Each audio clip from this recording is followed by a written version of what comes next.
बांके बिहारी जी के नैन मिले थे करौली की रानी से, तो करौली की रानी के साथ ही चले गए थे।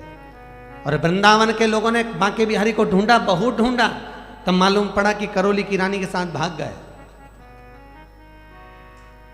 बिहारी जी को लेकर आए तो बिहारी जी के मंदिर में मीटिंग रखी गई कि बिहारी जी के बार बार नैन मिल जाएंगे, हर किसी के साथ भाग जाएगा, करे क्या? तो कहा एक पर्दा लगा दो, एक पर्दे वाला लगा दो, बार बार पर्दा बंद चालू करेगा तो बिहारी जी का नैन नहीं मिलेगा। तब से वृंदावन के बांके बिहारी को पर्दा होने लगा। केवल नयन, मीरा कह रही है कि एक क्षण की जो दृष्टि मिलती है, एक क्षण का जो नयन मिलता है, एक क्षण अगर परमात्मा से तुम्हारा संग होता है, बस एक क्षण में तुम परमात्मा के हो गए और परमात्मा तुम्हारा हो गया। ये भाव तुम्हारा होना चाहिए। ये नहीं कि 24 घंटा बैठे हो, भगवत भजन में बैठे हो, लीन रहते हो और दिन भर मंदिर में बैठे हो। मंदिर में बैठे हो तो क्या कर रहे हो? लौकिक चर्चा चल रही है, भगवत चर्चा चल रही, तो मंदिर बैठना होता। भाव से अगर भगवान एक सास को जाना था, उसको जाना है, उसके भतीजा की शादी है, बहू से कहा बेटा मैं जा रही हूं, भतीजा की शादी है। ठीक है मम्मी आप जाओ।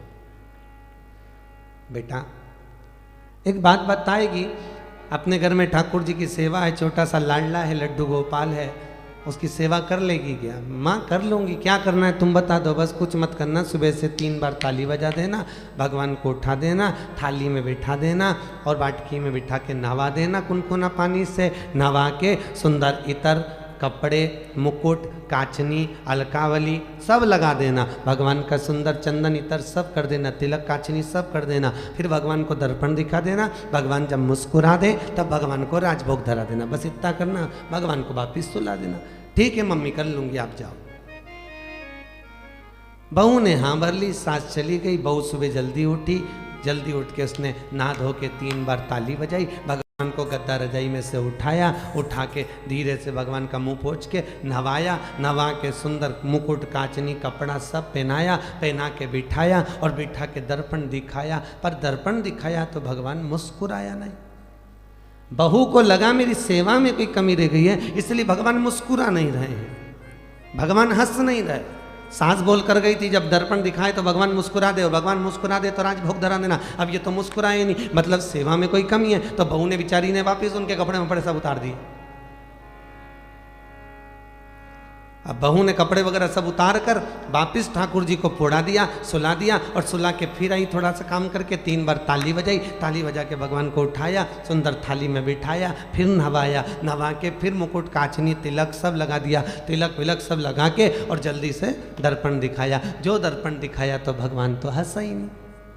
बहू को लगा अपनी सेवा में कोई कमी है, वापिस सब उतार उतर के फिर सुला दिया, भगवान के वापिस सुला। अब इसके कौन समझाए कि सास ने कहा था भगवान को दर्पण दिखा देना, मुस्कुराता हुआ। ये तो भाव की बात है कि भगवान मुस्कुराना है। पीतल की मूर्ति कोई हंसती हुई दिखेगी? ये तो भाव की बात है। पर नहीं, भगवान मुस्कुराया नहीं है, भगवान हंसा नहीं है। बहू ने वापिस कपड़े उतार दिए, वापिस सुला दिया, सुला के फिर आई। अब की बार भगवान के कान के पास ही 3 ताली बजाई कि अब की बार सही से जग जा। भगवान को जगाया, फिर उठाया, फिर नहवाया, नवा के कपड़ा आदि का आभूषण आभूषण सब धरा के, मुकुट काचिनी धरा के फिर दर्पण दिखाया, पर भगवान नहीं मुस्कुराया। सवेरे 8 बजे की लगी थी, दोपहर की 4 बज गई, शाम की 4 बज रही है। थक गई भगवान को नवा नवा के। 4:30 बजे 25-30 बार नहवा दिया, फिर आ गई 31वीं बार, फिर नवाया, फिर कपड़े पहनाए, फिर मुकुट काचनी पहनाई।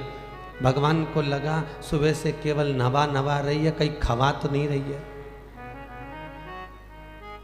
30 बार नवा दिया, 31 बार नवा देगी। सुबह से केवल नवा ही रही है और कपड़ा पहनाती फिर सुला देती। भगवान ने मन में सोचा अगर कुछ खाना है, राजभोग अरोगना है तो हंसना पड़ेगा। अब की बार ये मेरे को नवाएगी और नवा के कपड़ा पहनाया और दर्पण दिखाया तो मैं तो पहले ही हंस दूंगा, नहीं तो फिर नवा देगी।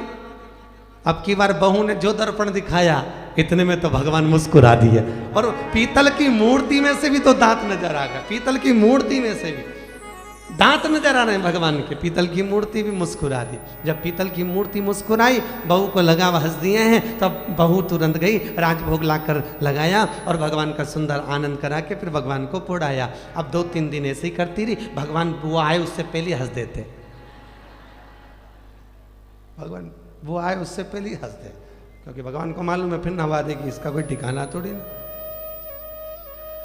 4-6 दिन बाद सास आ गई। सास ने कहा बेटा मैं सेवा कर लूंगी, तो बहू बच्चों को संभाल। अब बहू बच्चों को संभाले, सास सेवा करने बैठ गई। सास ने ठाकुर जी को उठाया, नहवाया, कपड़ा पहनाया, मुकुट कांचनी लगाई। जैसे ही सास ने दर्पण उठाया ही था भगवान को दिखाने के लिए, इतनी देर में भगवान की मूर्ति में से आवाज आई, माँ दर्पण तो तेरी बहू दिखाएगी, वो को भुला दे। दर्पण वो दिखा सकती है, दर्पण का भाव उसका शुद्ध